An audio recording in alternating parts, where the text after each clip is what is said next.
Venga, vamos a meternos de lleno en la increíble historia de Steve Jobs. Una historia de caída y redención, de una de las figuras más complejas, pero también más transformadoras del mundo moderno. Y no es una exageración decir que, literalmente, cambió la forma en que vivimos. Bueno, y para empezar, fijaos en esta cita. Es de una leyenda del hockey, Wayne Gretzky. Pero a Jobs le encantaba, la usaba siempre para explicar su filosofía.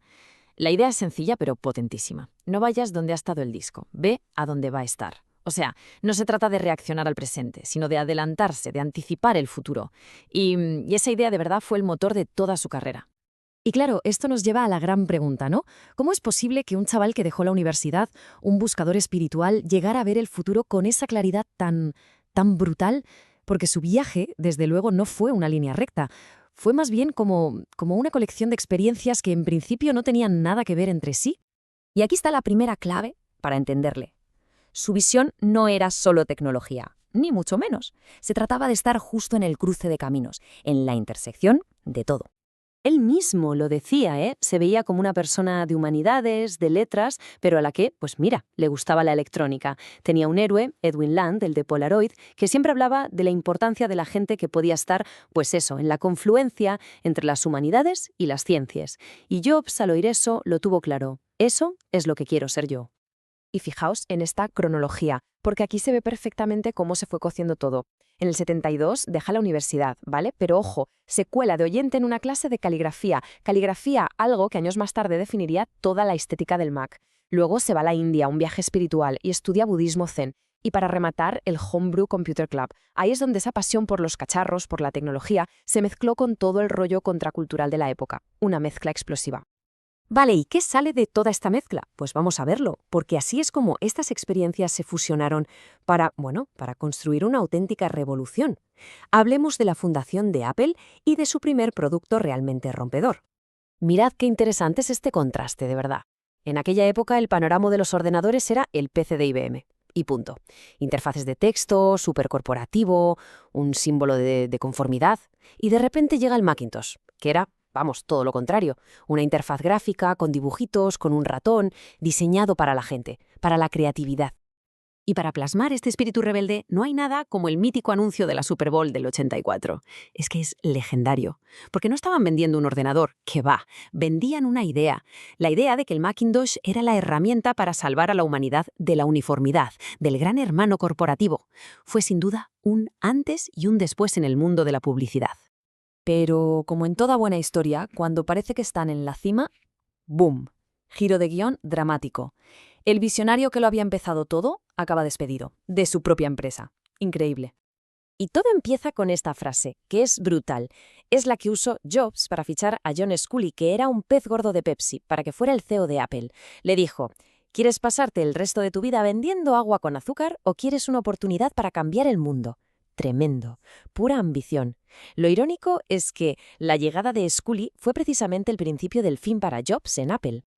La lucha por el poder se puede resumir en estos 4 pasos. A ver, primero, Jobs ficha a Sculley, como hemos visto.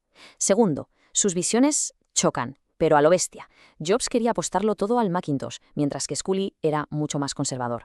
Tercer paso, las ventas del Mac al principio no van muy bien, son lentas. Y claro, la junta directiva se pone del lado de Sculley.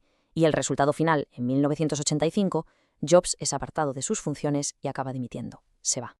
Y aquí, pues, empieza un nuevo capítulo. Mientras Jobs se reinventa, que no se queda quieto, y funda Next, y Pixar, la empresa que él había creado, pues empezaba a ir a la deriva sin él. Perdía el rumbo por completo. Pasan los años y llegamos a 1997.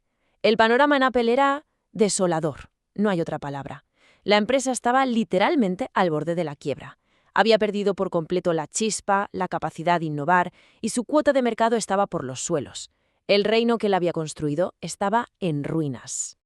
Y para que nos hagamos una idea del nivel de desesperación que había, escuchad esta famosa cita de Michael Dell, el jefe de Dell, que era la competencia. Le preguntaron qué haría él con Apple, y su respuesta fue tajante: la cerraría y le devolvería el dinero a los accionistas. O sea, así de mal la veía la industria. Daban a Apple por muerta. Y entonces ocurre algo que parece sacado de una película. Un giro de guión casi poético. Apple, en un movimiento a la desesperada, compra la nueva empresa de Jobs, Next. Y con esa compra, ¿quién vuelve a casa? Pues él, Steve Jobs. Primero como CEO interino, para intentar salvar el barco que él mismo había construido y del que, recordemos, le habían echado. Y a partir de este momento, agarraos, porque aquí empieza probablemente el mayor resurgimiento de la historia empresarial moderna, la segunda venida de Jobs a Apple. Una etapa definida por esa frase que todos recordamos, esa que usaba justo antes de presentar la innovación más increíble. Una cosa más. Y esta cronología es que lo resume todo a la perfección. Una auténtica locura, una cadena de éxitos sin precedentes. Primero, el iMac en el 98, el ordenador de colores que salvó a la compañía. Luego, en 2001, el iPod, que no solo fue un reproductor de música, cambió la industria musical para siempre. Después, en 2007, el iPhone. ¿Qué decir del iPhone? Redefinió la telefonía, la informática móvil, todo. Y para rematar, en 2010, el iPad, creando de la nada una categoría de producto totalmente nueva. Y así, con esta serie de productos que cambiaron el mundo, llegamos al final de este recorrido. Un momento para reflexionar sobre su impacto real, sobre esa mella en el universo que él tanto quería dejar. Hay un detalle muy conmovedor sobre sus últimos momentos. Lo contó su hermana, Mona Simpson.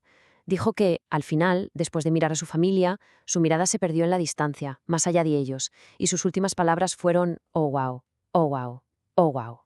Unas palabras llenas de asombro, ¿no? Que te dejan pensando, ¿qué estaría viendo? Steve Jobs quería dejar una mella en el universo. Y vamos, es innegable que lo consiguió con creces.